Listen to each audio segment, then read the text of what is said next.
Vážení diváci, ak ste do týchto neskorých chvíľ vydržali pri žiariacich obrazovkách, pozývame vás ešte sledovať nočné správy televíznych novín. Na úvod spravodajstvo zo zahraničia. Na pozvanie sovietskej vlády priletel do Moskvy na pracovnú návštevu predseda Rady ministrov Maďarskej ľudovej republiky Károly Gros. Po privítaní na letisku sa s Károly Grosom v Kremli stretol súdruh Michail Gorbačov. Takáto napätá bola situácia včera v Paríži pred iránskym veľvyslanectvom. Neskôr agentúry informovali, že Francúzsko dnes prerušilo diplomatické styky s Iránom. Paríž sa k tomuto kroku rozhodol po štvrtkovom iránskom ultimáte, ktoré obsahovalo neprijateľné podmienky. Teherán už vo štvrtok zasa pohrozil pozastavením diplomatických stykov, ak nebudú odvolané policajné jednotky od iránskeho veľvyslanectva v Paríži. Ako sa zdá, konkurenčný boj firiem v kapitalistických krajinách sa stále zostruje. Najväčšia britská letecká spoločnosť British Airways dosiahla dohodu o zlúčení so svojím hlavným domácim konkurentom British Caledonian Airways.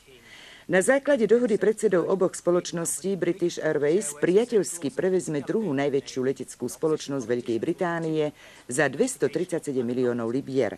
Naše zajtrajšie denníky Rudé právo a pravda uverejňujú dôvodovú správu k návrhu zákona o štátnom podniku a návrh zákona o štátnom podniku.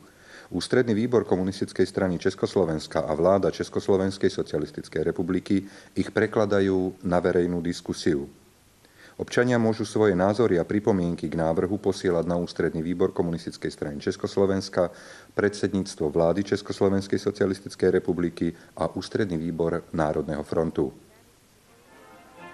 Námestie Klementa Gottwalda v Bratislave sa už tretíkrát stalo miestom slávnostného aktu vyradenia absolventov Vojenskej politickej akadémie Klementa Gottwalda. Po 4-ročnom dennom a 3-ročnom postgraduálnom štúdiu opúšťajú školu mladí ľudia, budúci politickí pracovníci Československej ľudovej armády. Zvolili si náročnú a zodpovednú prácu, ktorej hlavným poslaním je výchova mladých ľudí k obrane socialistickej vlasti. Z rúk náčelníka a rektora Vojenskej politickej akadémie generálporučíka Jiřího Reindla prevzali potom v Dome revolučného odborového hnutia diplomy a ocenenia. 23 najlepších absolventov zároveň promovali na doktorov sociálno-politických vied. Hlavné a súčasne najnáročnejšie poľnohospodárske práce, žatevné, začínajú na juhu Čiech naberať na tempe.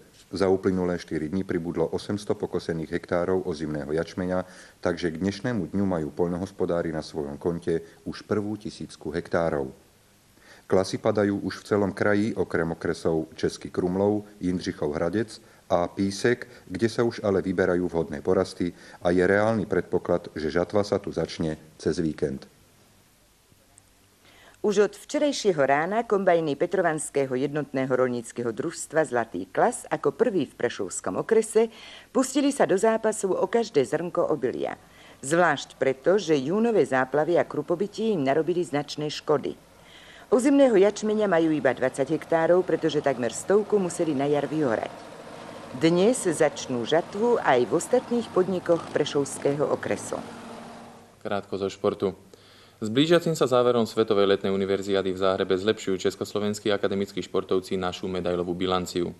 5. medailu, z toho 3. tenisovú, získali Budažova s Vajčíkovou, ktoré vo finále ženskej štvorhry podľahli sovietskému páru Milvická Mešijova 5-7 a 2-6 a získali strieborné medaily.